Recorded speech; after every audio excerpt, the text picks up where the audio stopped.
నమస్కారం KCF news కు స్వాగతం. ముందుగా ముఖ్యాంశాలు.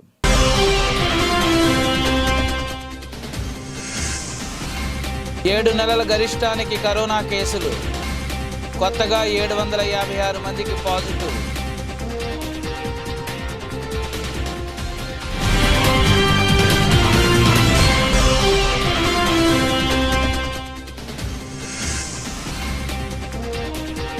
జేడీయూ చీఫ్గా నితీష్ కుమార్, జేడీయూ చీఫ్ పదవి నుండి లలన్ సింగ్ తప్పించే ప్రయత్నం.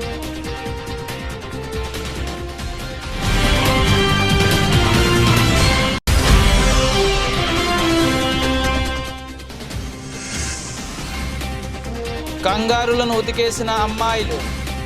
ఆస్ట్రేలియాపై రికార్డు స్కోరు కొట్టిన టీమిండియా.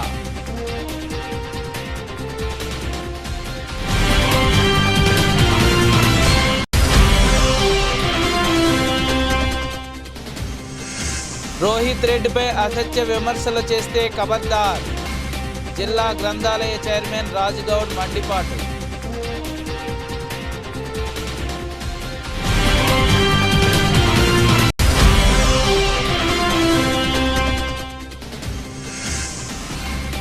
కొసికి మండలం వందగల్లులో హైటెన్షన్. గ్రామస్తులు మూకమడగా స్కూలుపై దాడి.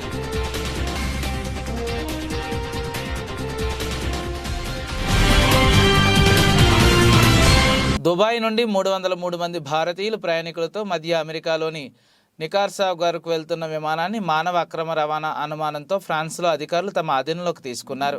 ఈ మేరకు గుర్తు తెలియని వ్యక్తుల నుంచి అందిన సమాచారంతో ఇంధన రీఫిల్లింగ్ కోసం వట్రీ ఎయిర్పోర్ట్లో దిగిన విమానాన్ని అధికారులు నిర్బంధించారని పారిస్ పబ్లిక్ ప్రాసిక్యూటర్ కార్యాలయం శుక్రవారం పేర్కొంది. భారత్లో కరోనా వైరస్ కేసులు క్రమంగా పెరుగుతున్నాయి. శుక్రవారం ఉదయం 8 గంటల నుండి శనివారం ఉదయం 8 గంటల వరకు 24 గంటల వ్యవధిలో కొత్తగా 756 కేసులు బయటపడ్డాయి. తాజా కేసులతో దేశంలో యాక్టివ్ కేసుల సంఖ్య 3420కి పెరిగింది. గత 7 నెలల్లో కేసుల సంఖ్య ఇంతగా చేరడం ఇదే తొలిసారి. ప్రస్తుతం దేశంలో కరోనా కేసులు మళ్లీ పెరగడానికి కొత్త వేరియంట్ JN1 కారణమని తెలుస్తోంది. జనతాదళ్ యునైటెడ్ పార్టీ చీఫ్గా మళ్లీ బీహార్ సీఎం నితిన్ కుమార్ బాధ్యతలు తీసుకునే అవకాశాలు ఉన్నాయి. ప్రస్తుతం జేడీయూ చీఫ్గా రాజీవ్ రంజన్ సింగ్ అలియాస్ లలన్ సింగ్ ఉన్నారు. అయితే ఆయన్ను ఆ పదవి నుండి తప్పించేందుకు నితిన్ యోచిస్తున్నట్లు తెలుస్తోంది. డిసెంబర్ 29వ తేదీన జరగనున్న పార్టీ మీటింగ్లో దీనిపై నిర్ణయం తీసుకునే అవకాశాలు ఉన్నాయి. పార్టీ చీఫ్గా మళ్లీ నితిన్ కుమార్ బాధ్యతలు స్వీకరించనున్నట్లు కొన్ని వర్గాల ద్వారా తెలుస్తోంది.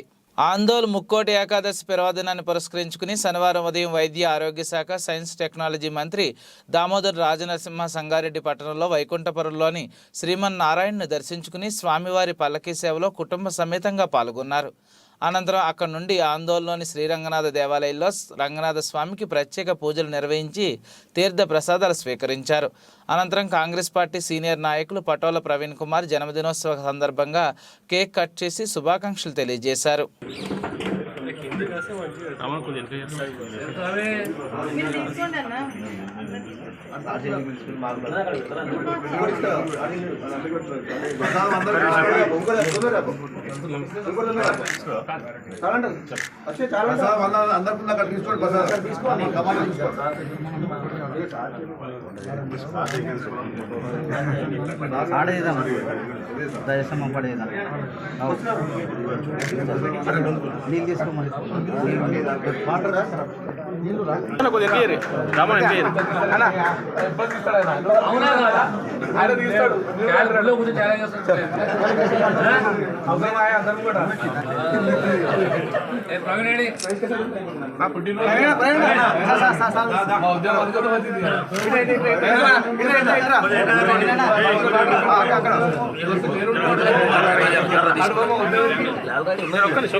కాజీపేటలోని south central railway employees Sangh కార్యాలయంలో సంఘ్ 2వ డివిజన్ కౌన్సిల్ సమావేశాలు 2వ రోజు కొనసాగాయి.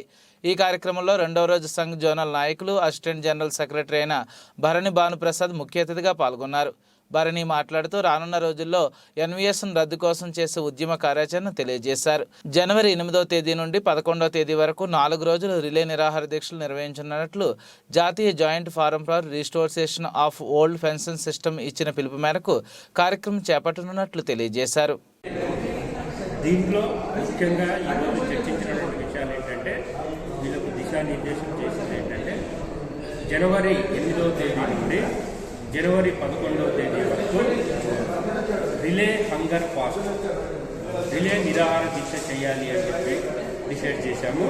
ఎందుకు అంటే కొత్త పెన్షన్ విధానాన్ని రద్దు చేస్తూ పాత పెన్షన్ విధానాన్ని పునరుద్ధరించడానికి మేము ఆల్రెడీ నవంబర్ 20, 21వ తేదీల్లో స్ట్రైక్ బ్యాలెట్ చేపట్టాము. Employees 98% of employees south central రైల్వేలో ఉన్నటువంటి అందరు ఎంప్లాయీస్ కూడా వాళ్ళ యొక్క తీర్పునిచ్చారు, మనం సమ్మెలోకి వెళ్ళాలి అని. ఈ కొత్త పెన్షన్ విధానాన్ని రద్దు చేస్తూ పాత పెన్షన్ విధానాన్ని పునరుద్ధరించడానికి ఎంప్లాయీస్ యొక్క మద్దతు మేము తీసుకున్నాము, వాళ్ళు తీర్పు ఇచ్చారు.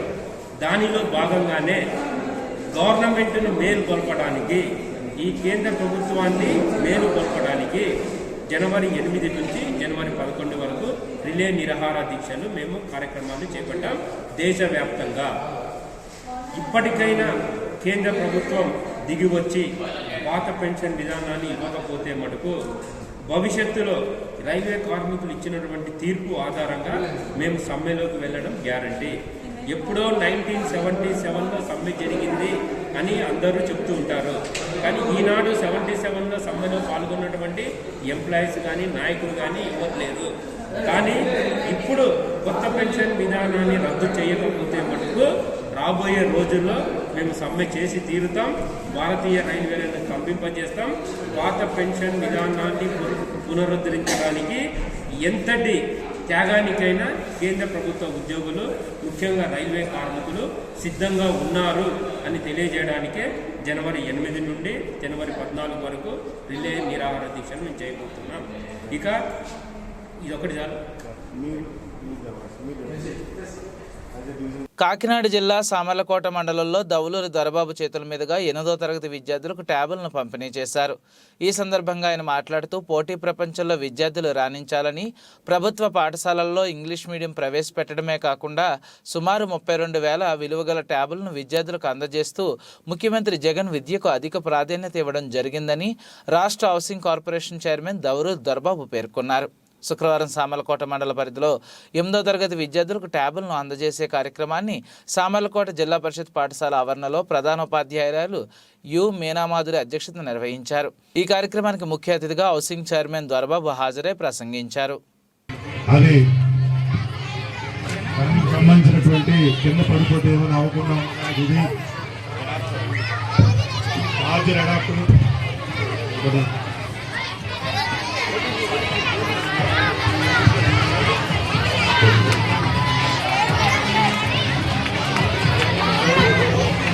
ఏదైనా సరే ట్రాన్స్ఫర్ చేసుకోవాలన్నా దీంట్లో ఏమైనా కావాలంటే యూఎస్పీ లెవెల్లో ఉన్నటువంటి ఓటీపీ కూడా ఈరోజు ప్రతి ఒక్కరు కూడా ఇవ్వడం జరుగుతూ ఉంది.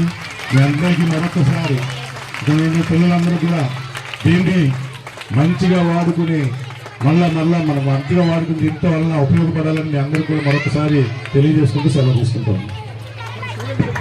రేపటి నుండి కాకినాడ రూరల్ నియోజకవర్గంలో మనమంతా కలవాలి, చంద్రన్నకు అండగా నిలవాలనే కార్యక్రమం ప్రారంభం. పార్టీ ఆదేశాలకు అనుగుణంగా పనిచేస్తాం. కాకినాడ రూరల్ టికెట్ మాకు ఇస్తే పోటీ చేస్తాం. జనసేన టీడీపీ అలయన్స్లో టికెట్ ఎవరికి ఇచ్చినా వారితో కలిసి ప్రయాణం చేస్తామని టీడీపీ మాజీ ఎమ్మెల్యే పిల్లి అనంతలక్ష్మి, టీడీపీ రాష్ట్ర కార్యదర్శి పిల్లి సత్యనారాయణ అన్నారు. మరి ఆయాలే పెట్టాలి కదా, సిఐడి డిపార్ట్మెంట్ ఆయాలే ఉంది. ఆయాలే మరి నడి రోడ్డు మీద ఉడి చేయమని ఒక ప్రధానమంత్రిని 9 సంవత్సరాలు ముఖ్యమంత్రిగా ఉన్న నాయకుడిని ఉరి తీయాలని అంటున్నప్పుడు వాళ్ళు ఈ సిఐడి వాళ్ళు ఏం చేశారో మరి ఒకసారి ఆలోచించుకోవాలని చెప్పి ప్రజలందరూ కూడా ఆలోచించుకోవాల్సిన టైం వచ్చింది. ఇటువంటి దౌర్భాగ్య స్థితి, ఇటువంటి అరాచకమైన పనులు, ఇటువంటి తప్పుడు కేసులు పెడుతున్నప్పుడు రేపు ప్రభుత్వం ఓటు వేయటానికి అడిగినప్పుడు ఏ విధమైన చర్య తీసుకోవాలో ప్రజలు ఆలోచించుకోవాలని చెప్పి మీ ద్వారాగా నేను మనవి చేస్తా ఉన్నా. అంతకన్నా తప్పుభూతంగా నడి రోడ్లు ఉరి తీయాలన్నదే మనిషిని హత్య చేయాలని సంబంధించిన కార్యకర్తలకు హెచ్చరిక చేసేది. ఈయన ఏమన్నాడో, ఎవరెవరు అధికారులు ప్రభుత్వానికి వ్యతిరేకంగా ప్రభుత్వ నియమ నిబంధనలకు ఒడబడకుండా మాకు వ్యతిరేకంగా చేశారు, ఆ బుక్లన్నీ మా దగ్గర, వాళ్ళ పేర్లన్నీ ఈ రెడ్ బుక్లో ఉన్నాయి. ఈ రెడ్ బుక్లోకి వచ్చాక మేము చూసుకుంటాం, అవసరమైనప్పుడు ఈ లోపల మీ ప్రవర్తన మార్చుకుంటే అభ్యంతరం లేదన్న సూచనలు ఇచ్చే విధంగా మాట్లాడటం జరిగింది. మరి దానికి దీనికి ఎంత వ్యత్యాసం ఉందో ఇవాళ కేసు పెట్టి అరెస్ట్ చేయమని చెప్పారు. అది ఎంతవరకు సమంజసమో చూడండి. ఇటువంటి పరిస్థితుల్లో ఈ ప్రభుత్వం చేస్తున్న పెట్టుతున్న తప్పుడు కేసులు, చంద్రబాబు నాయుడు గారి కేసు అవ్వచ్చు, రకరకాల రింగ్ రోడ్ అలైన్మెంట్ కేసు, రకరకాల కేసులు ఉన్నాయి, రకరకాలు ఉన్నాయి. ఎప్పుడున్నా ఈ 4 సంవత్సరాలు 7 నెలల్లో ఎప్పుడు కూడా జ్ఞాపకం రాని కేసులన్నీ కూడా ఇవాళ జ్ఞాపకం వచ్చి ఒకదాని తర్వాత ఆయన జైల్లో ఉండగానే అనేక రకమైన కేసులు పెట్టడం జరిగింది.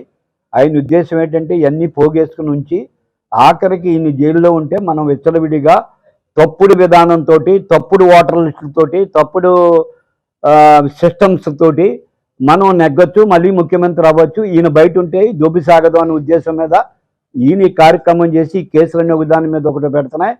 ప్రజాస్వామ్య దేశం ఇది, ప్రజాస్వామ్య రాష్ట్రం. ఇక రాష్ట్రంలో ప్రజలు ఎన్నుకుంటారు. ఇక్కడ ఎన్ని వేల కోట్ల రూపాయలు ఖర్చు పెట్టినా, ఎన్ని రకాల లూటీలు చేసినా ప్రజలను వాళ్ళు ఓటేసేటప్పుడు చెయ్యట్టి వేయించుకోవటం కుదరదు. ఈ ప్రజాస్వామ్యంలో ఈవీఎంలో తప్పుడు స్టేట్మెంట్లు ఇచ్చి ముఖ్యమంత్రి అవుదామన్నది తప్పు. తప్పనిసరిగా ప్రజల గుణపాఠం చెబుతారు. దానికి తగ్గట్టుగా మా కార్యకర్తలందరూ ఇక్కడి నుంచి ఈ 100 రోజులు కూడా రాత్రింబగళ్ళు ప్రజల్ని ఇన్స్పైర్ చేయడానికి ఏ విధమైన కార్యక్రమాలు చేయాలో ఆ విధమైన కార్యక్రమాలు చేసి బూత్ లెవెల్లో management, booth level water management వరకు, బూత్కి వెళ్ళే వరకు కూడా మా కార్యక్రమం మేము చేయడానికి రేపు ఎల్లుంట్లో. మాల మహానాడు వ్యవస్థాపక అధ్యక్షులు స్వర్గీయ పివి రావు చేసిన సేవలు చిరస్మరణీయమని తెలంగాణ మాల మహానాడు రాష్ట్ర అధ్యక్షులు మంత్రి నరసింహయ్య కొనియాడారు.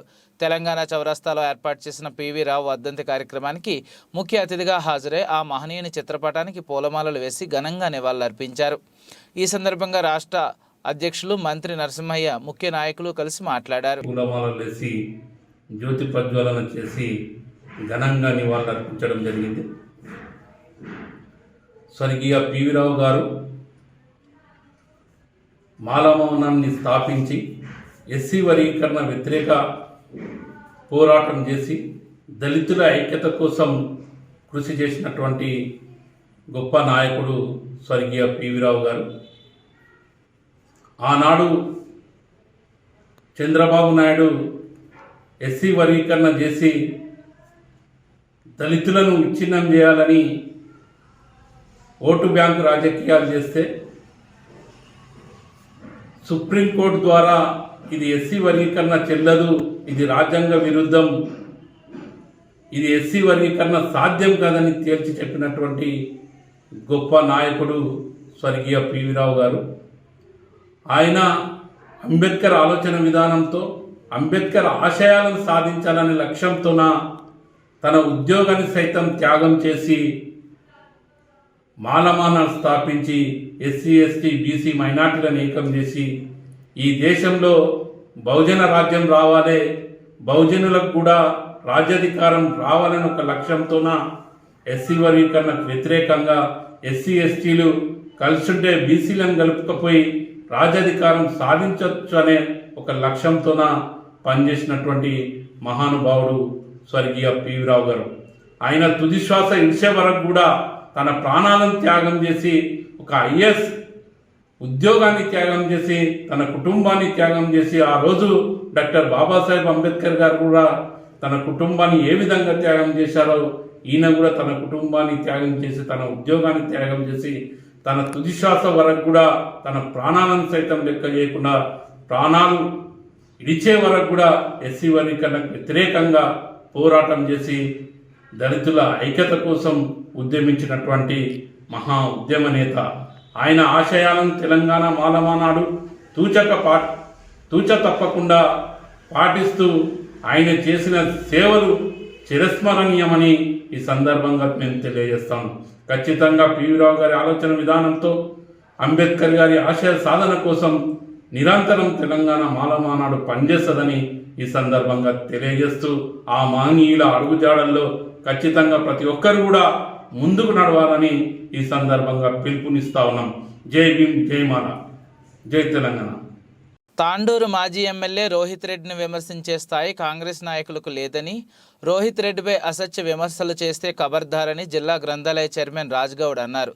శుక్రవారం తాండూరు పట్టణంలోని ఎమ్మెల్యే నివాసంలో జిల్లా గ్రంథాలయ సంస్థ chairman Rajgoud, market committee chairperson వీణ, మున్సిపల్ వైస్ చైర్పర్సన్ దీప, నాయకులు నరసింహులు, శ్రీనివాసచారి, వెంకటరెడ్డి, రవీందర్ రెడ్డి, ఫ్లోర్ లీడర్ శోభారాణి తదితరులు మీడియాతో మాట్లాడుతూ కాంగ్రెస్ నేతలు చేసిన విమర్శలను ఖండించారు.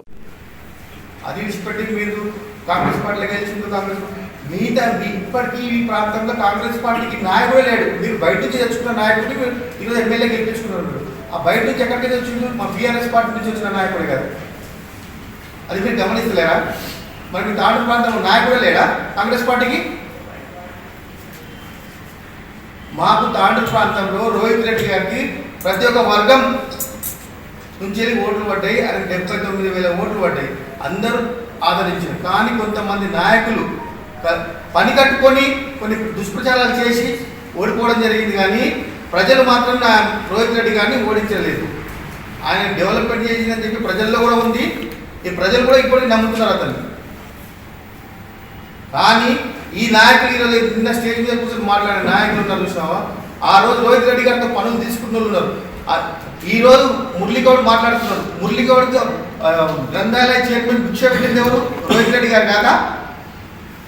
లేకపోతే నీకు గ్రంథాలయ చైర్మన్ వచ్చేదా?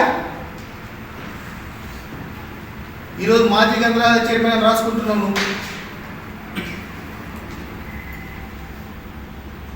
కబడ్దార్ నాయకులు ఈరోజు తాండూరులో అభివృద్ధి కనబడతలేదా? మీ కళ్ళు ఉన్న కబోతులు ఈరోజు రోహిత్ రెడ్డి గారు ఎంత కష్టపడి ఈరోజు ఫ్లైఓవర్ పాత ఫ్లైఓవర్ శాంక్షన్ చేయించడం జరిగింది. మార్కెట్ యార్డ్కి 30 ఎకరాలు తీసుకురావడం జరిగింది. దానికి ఫండ్స్ 10 కోట్ల రూపాయల ఫండ్స్ కూడా టెండర్ కూడా అయిపోయింది ఉన్నది. ఇండస్ట్రియల్ పార్క్ కూడా టెండర్ కూడా అయిపోయింది ఉన్నది. ఇన్ని కోట్ల వర్క్ అది కనబడతలేదా మీకు? మరి 40 ఏళ్ళ నుంచి వాస్తవంగా మరి ఇండస్ట్రియల్ పార్క్ తీసుకొస్తామని. కర్నూలు జిల్లా కొసిగి మండలం వందగల్లులో హైటెన్షన్ వాతావరణం నెలకొంది. ఆ గ్రామస్తులు మూకుమ్మడిగా స్కూల్పై దాడికి ప్రయత్నించారు. సమాచారం తెలుసుకున్న పోలీసులు సంఘటనా స్థలానికి చేరుకుని అదుపు చేసేందుకు ప్రయత్నించారు. పోలీస్ జీప్లో ఉన్న పీఈటీని లాక్కుని కొట్టేందుకు ఆ ఊరి గ్రామస్తులు విశ్వ ప్రయత్నాలు చేశారు. ఓ వ్యక్తి అయితే ఏకంగా పోలీస్ జీపుపైకి ఎక్కి వీరంగం సృష్టించాడు. ఈ సీన్ చూసిన వారికి యాక్షన్ సినిమాలు గుర్తుకు రాక మానవు. ఇదిలా ఉండగా ఆ స్కూలు పాఠాలు చెప్పడానికి వచ్చిన ఉపాధ్యాయులు భయం గుప్పెట్లో మీ ఊరికి మీకు దండాలంటూ చేతులు ఎత్తి మొక్కు వెళ్ళిపోయారు. విద్యార్థులకు విద్యాబుద్ధులు నేర్పించాల్సిన ఉపాధ్యాయులే ఇలాంటి వాటికి పాల్పడితే ఎట్లా అంటూ ఆ ఊరి గ్రామస్తులు ఆరోపణలు చేశారు. Incharge Kavatalam SI Narendra Kumar Reddy missing case నమోదు చేసి గాలిస్తున్నారు. పూర్తి వివరాలు ఇంకా తెలియాల్సి ఉంది. తెలుగుదేశం పార్టీ కార్యాలయంలో అనకాపల్లి మాజీ శాసనసభ్యులు నియోజకవర్గ TDP incharge పేలా Govinda Satyanarayana media సమావేశం ఏర్పాటు చేశారు. యువగలం నవశకం వేడుకకు 5 లక్షల మంది పైగా జనసందోహం హాజరయ్యే కార్యక్రమం గ్రాండ్ సక్సెస్ అయింది. నిన్న జరిగిన పోలేపల్లి యువగలం నవశకం చరిత్రలో సువర్ణ అక్షరాలతో లిఖించబడింది. టీడీపీ అధినేత చంద్రబాబు నాయుడు, జనసేన అధినేత పవన్ కళ్యాణ్, టీడీపీ జాతీయ ప్రధాన కార్యదర్శి నారా లోకేష్, టీడీపీ ఎమ్మెల్యే పొలిటిబోలి సభ్యుడు నందమూరి బాలకృష్ణను ఒకే వేదికపై చూసిన తర్వాత వైఎస్ఆర్సీపీలో ఓటమి భయం మొదలైందని అన్నారు. నేషనల్ మీడియా కూడా దాని మీద ఉదయం నుంచి చర్చ స్టార్ట్ అయింది. దానికి కారణం, ముఖ్య కారణం ఈ సైకో ముఖ్యమంత్రి జగన్మోహన్ రెడ్డి పాలన పట్ల విసిగించింది. ఎంత వేగం ఎలక్షన్స్ వస్తాయో మళ్ళీ ఎంత వేగం చంద్రబాబు గారిని ముఖ్యమంత్రిగా కూర్చోబెట్టాలా, ఒక్కసారి అవకాశమే అందరూ తప్పు చేసుకొని నిన్న వచ్చిన జన సమూహంలోనే అందరూ కూడా మహిళలు, వృద్ధులు కూడా నేను మీటింగ్ వెళ్ళేటాడు అయితే ముసలాడు ఒకటే చెప్తుంది, బాబు చంద్రబాబు గారు బాబుని ముఖం చూడాలా, మేము తప్పు చేసాం అందుకే ఇప్పుడు మీటింగ్కి వచ్చారు, కర్ర పట్టుకుని వచ్చారు. దానికి కారణం ఈరోజు ఈ జగన్మోహన్ రెడ్డి చేసిన పాలన, నిరుద్దేశ పాలన పట్ల నిత్యావసర అన్ని సెక్టార్స్లో అందరినీ కూడా సర్వనాశనం చేశారు. ఉదాహరణకి మన అనకాపల్లి నియోజకవర్గం మీ అందరికీ తెలుసు. ఆ రోజు నేను ఎమ్మెల్యే ఉన్నట్టు 2 చోట్ల పరిశ్రమలు పెట్టాలా, అనకాపల్లి నియోజకవర్గంలో పరిశ్రమలు లేవు, పరిశ్రమలు పెట్టాలని తప్పడంతో 2 చోట్ల ల్యాండ్ ఎక్వైర్ చేసి ల్యాండ్ ఓనర్స్కి భూమి మీద ఎవరైతే సాగుతారో అందరూ కూడా కాంపన్సేషన్ ఇచ్చి 2 చోట్ల ల్యాండ్ ఎక్వైర్ చేసి, ఇటు వల్లూరు రెవెన్యూ, 2 కోడూరు రెవెన్యూలో ఆ 2 చోట్ల పరిశ్రమలు పెట్టాలని అన్ని చేస్తే మా దురదృష్టం ప్రభుత్వం అధికారం కోల్పోయాం. మనం ఇంకొద్దు అదృష్టంగా భావించాను. మన నియోజకవర్గానికి నాపై ఎన్నుకోబడిన వ్యక్తి పరిశ్రమల మంత్రి అయినప్పుడు నేను చాలా హ్యాపీ ఫీల్ అయ్యాను. ఈ విధంగా నా కోరిక నెరవేరుతుంది. మన అనకాపల్లి నియోజకవర్గంలో పరిశ్రమలకి ల్యాండ్ ఎక్వైర్ చేసేటట్టు చాలా పరిశ్రమలు తెస్తారు. నేను చాలా హ్యాపీ ఫీల్ అయ్యాను. కానీ మన దురదృష్టం ఏంటంటే మన నియోజకవర్గం ప్రజానీకం దురదృష్టం గడిచిన 4.5 సంవత్సరాలు ఒక్క అభివృద్ధి లేదు, ఒక్క పరిశ్రమ లేదు. ఉన్న ఏకైక పరిశ్రమ ఆ షుగర్ ఫ్యాక్టరీ కూడా కౌంటింగ్ మరుసటి రోజే తాళాలు వేశారు. ఆ రోజు నేను ఎలక్షన్లో నేను ఇచ్చిన హామీ ప్రకారంగా షుగర్ ఫ్యాక్టరీ ఓపెన్ చేస్తానన్నందుకు నేను ప్రభుత్వ నిధులు తీసుకొచ్చాను. గత నాయకులు ఎప్పుడు కోఆపరేటివ్ సెక్టర్లో లోన్లు తెచ్చేవారు ఆర్కాప్ నుంచి. నేను లోన్ తెలదు, ప్రభుత్వ నిధులు తీసుకొచ్చి షుగర్ ఫ్యాక్టరీ ఓపెన్ చేస్తే ఈరోజు సర్వనాశనం చేశారు షుగర్ ఫ్యాక్టరీ. నేను తెచ్చిన డబ్బులు కూడా ఆ బ్రాయిలర్ కాట్రీకి వర్కింగ్ క్యాపిటల్ తెచ్చిన డబ్బులు కూడా ఏటయ్యే స్టేజ్లో నాకు అర్థం కాలేదు. ఈ మంత్రి నిర్వాహకం అలాగే ఇన్ఫ్రాస్ట్రక్చర్ విషయంలో కూడా ఒక్క దగ్గర ఒక విలేజ్కి వాటర్ విషయంలోనే అనకాపల్లి విలేజ్లో ఎక్కువ మంచినీటి సమస్య ఎక్కువ ఉందని ఆ రోజు మన జిల్లావాసి రూరల్ డెవలప్మెంట్ మంత్రి అయిన తర్వాత ఆయన 47 కోట్ల రూపాయలు శాంక్షన్ చేస్తే డ్రింకింగ్ వాటర్కి మేము వాటర్ ట్యాంక్ కడితే ఆ ట్యాంక్కి పెయింట్లు వేసుకున్నారు. ఆ ట్యాంకులకి మేము వేసిన పైప్ లైన్ కనెక్షన్ కూడా ఇవ్వలేదు. ఇంత దౌర్భాగ్యం అంటే ఈ ప్రస్తుతం ఉన్న పాలకుల పరిస్థితి. మాట్లాడితే చెప్తారు అంత తెచ్చి ఎంత తెచ్చారు.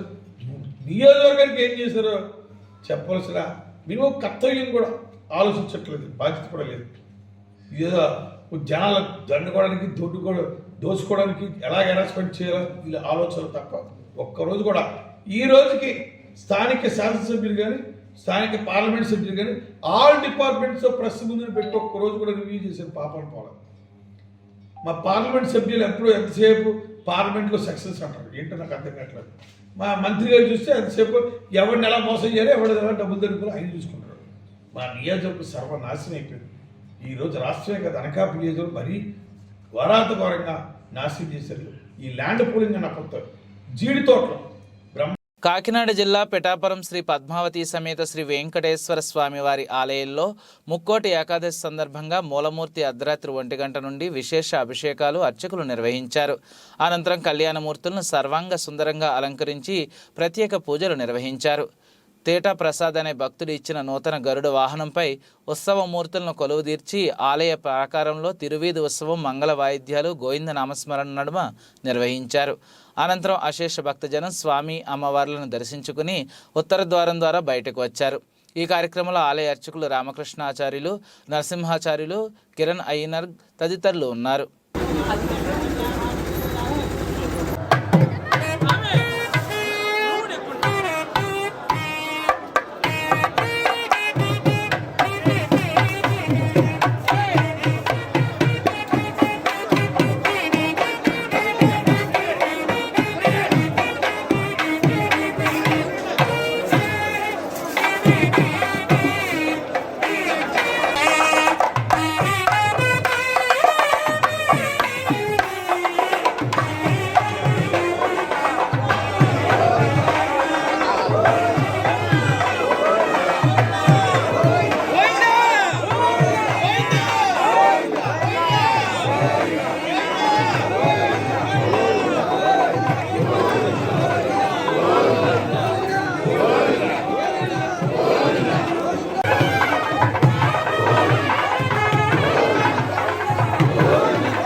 శీతాకాల విడిది కోసం హైదరాబాద్ వచ్చిన రాష్ట్రపతి ద్రౌపది ముర్ముకు తేనేటి విందు ఇచ్చారు. శుక్రవారం సాయంత్రం బొల్లారంలోని రాష్ట్రపతి నిలయంలో జరిగిన హెటోహోమ్ కార్యక్రమానికి గవర్నర్ తమిళిసై సౌందరరాజన్, రాష్ట్ర ముఖ్యమంత్రి రేవంత్ రెడ్డి, హైకోర్టు ప్రధాన న్యాయమూర్తి జస్టిస్ అలోక్ అరాదే, మాజీ గవర్నర్ విద్యాసాగర్ రావు, శాసనసభ స్పీకర్ గడ్డం ప్రసాద్, శాసనమండలి చైర్మన్ గుత్తా సుఖేందర్ రెడ్డి, రాష్ట్ర మంత్రులు, పలువురు కాంగ్రెస్ ఎమ్మెల్యేలు తదితరులు రాష్ట్రపతి హెటోహోమ్ కార్యక్రమంలో పాల్గొనగా రాష్ట్ర ప్రభుత్వ ద్రౌపది ముర్ముతో మంత్రి పొన్నం ప్రభాకర్ గౌడ్ ప్రత్యేకంగా మాట్లాడారు.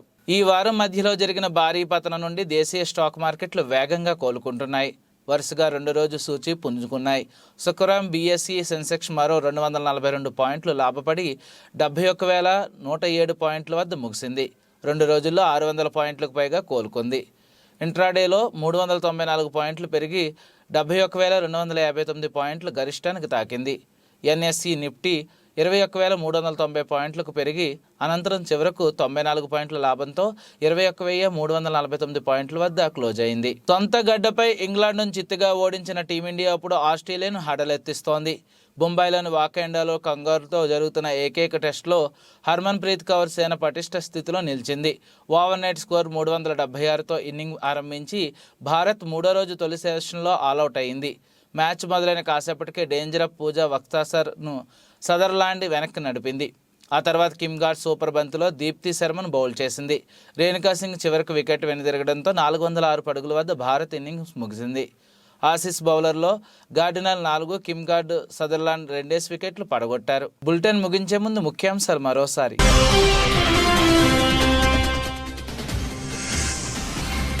7 నెలల గరిష్టానికి కరోనా కేసులు, కొత్తగా 756 మందికి పాజిటివ్.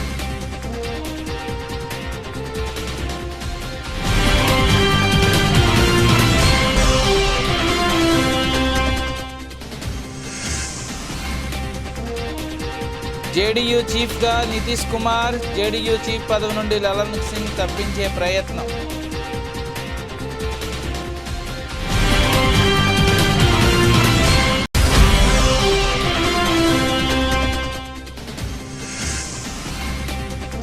కంగారులను ఉతికేసిన అమ్మాయిలు, ఆస్ట్రేలియాపై రికార్డు స్కోరు కొట్టిన టీమిండియా.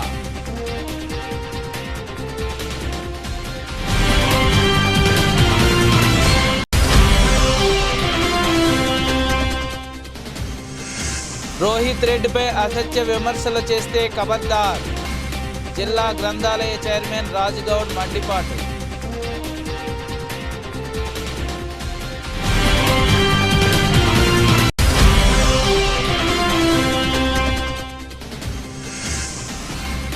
కొసికి మండలం వందగల్లులో హైటెన్షన్, గ్రామస్తులు మూకమడగా స్కూలుపై దాడి.